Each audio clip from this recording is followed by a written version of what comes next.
Today on Sew Anastasia, we're going to go over laying out a pattern and how to cut it out properly with a rotary blade.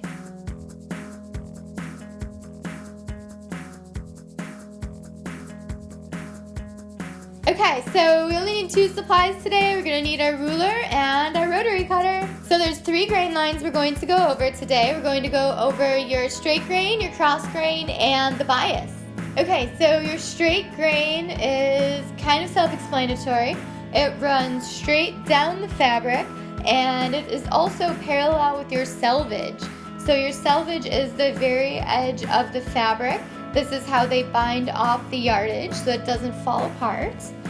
You can see it kind of looks different. It has lines in it. You want to make sure when you're laying out your pattern that you're not laying your pattern on the selvage. Our cross grain is what it sounds like too. It goes across the fabric widthwise.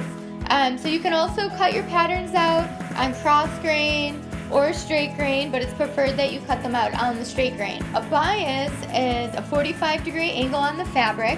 So you know it's a bias because when you pull it, it stretches. A lot of times you'll hear of a bias cut gown. It's because the pattern is laid out on that 45-degree angle and it drapes really nicely to your body. So a lot of times things that are bias cut cost more money because there's a lot of wasted fabric involved. So remember, the bias is the 45-degree angle, and you can test it because it'll stretch. Okay, so I'm going to be laying out a sweatshirt pattern that we just made, and I have my grain lines already marked on it. They have the arrows.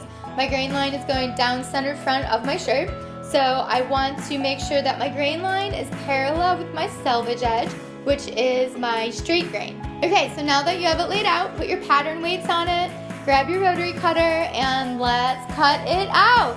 Okay, so it's really important to remember when using your rotary cutter to always push away from you, never pull towards you with it. That's super dangerous. You know, accidents do happen.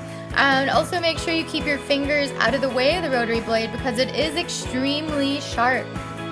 Okay, so if all went well, you should have a piece of fabric that looks just like your pattern. Thanks for watching Sew Anastasia today. I hope you enjoyed our video on how to cut out a pattern properly. If you have any questions, leave it in the comments. Otherwise, like our video, subscribe to our channel, and we'll see you around.